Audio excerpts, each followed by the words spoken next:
Imaginez un dentiste bien tranquille en Normandie. Et maintenant, imaginez un des plus grands maîtres de la science-fiction française. Eh bien, c'est la même personne, Stéphane Will. Aujourd'hui, on va plonger dans l'histoire incroyable de cet auteur, dont la vraie vie est presque aussi folle que les univers qu'il a inventés. On se souvient tous de La planète sauvage, n'est-ce pas? Ces géants bleus, ces paysages complètement dingues, un film qui a vraiment marqué toute une génération. Mais la question c'est, qui a bien pu imaginer un truc pareil? L'esprit derrière cette histoire, eh bien, il vient d'un endroit beaucoup moins lointain que ces planètes intergalactiques. Et la réponse, je vous le dis, elle est encore plus surprenante que ce qu'on pourrait croire. Accrochez-vous bien, parce que c'est une histoire de double vie, littéralement. Alors, c'est parti, découvrons ensemble qui était vraiment cet esprit de génie, l'homme derrière le nom. Et voilà, le mystère est levé. D'un côté, on a Pierre Perrault, chirurgien dentiste, oui, un dentiste, qui exerçait tranquillement son métier en Normandie. Et de l'autre, Stéphane Will, un visionnaire de la science-fiction, un créateur de monde qui a complètement changé la donne. Et comment tout ça a commencé? C'est une anecdote géniale. En fait, tout part d'un défi.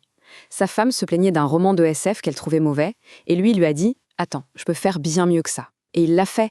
Même son pseudo, Stéphane Will, il l'a piqué au hasard dans un magazine en voyant le nom d'un ingénieur soviétique. C'est fou, non? Ce mélange de défi et de spontanéité, ça va définir tout son travail. Et une fois qu'il a commencé, attention, il n'a pas juste écrit quelques livres. Non, c'était une véritable explosion. Une éruption de créativité complètement dingue, le tout concentré sur une période hyper courte. Le chiffre, le voilà. 11. 11 romans. Et attention, pas n'importe lesquels. On parle de 11 classiques de la SF française qui sont encore cultes aujourd'hui. Et tout ça en un temps record.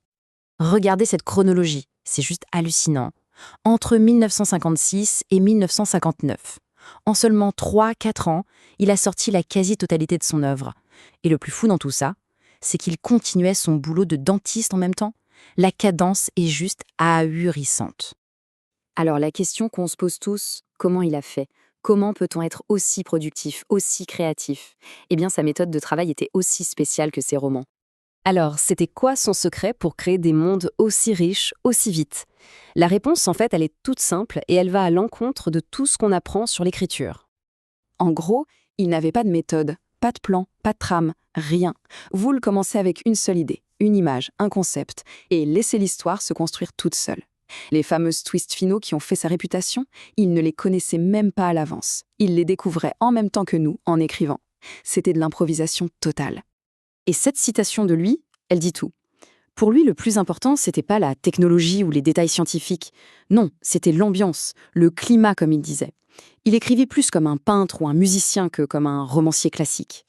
Et forcément, avec une écriture aussi visuelle, aussi sensorielle, son œuvre était faite pour être adaptée. Son héritage, il n'est pas que sur le papier, il est aussi et surtout en images. Et pas n'importe quelles adaptations, hein. On parle de 2 monuments du cinéma d'animation, La planète sauvage bien sûr, mais aussi Les Maîtres du temps. Et pour donner vie à ces univers, il fallait des génies. On a eu Roland Topor et le grand, l'immense Möbius. Leur style était juste parfait pour retranscrire à l'écran l'ambiance si unique des mondes de Houle. Mais attention, l'aventure visuelle ne s'est pas arrêtée là, loin de là. Même des décennies plus tard, la puissance de ces histoires continue d'inspirer une nouvelle génération d'artistes. Oui, depuis 2012, il y a eu un projet énorme, un truc de fou, adapter presque toute son œuvre en bande dessinée. Des titres cultes comme New-York, Hommes en série, La mort vivante, tous ont eu droit à une seconde jeunesse en BD. La preuve que ces univers, eh bien, ils sont tout simplement intemporels. Mais au final, le plus bel hommage qu'on pouvait rendre à un auteur de science-fiction, ce n'est peut-être ni sur le papier, ni à l'écran.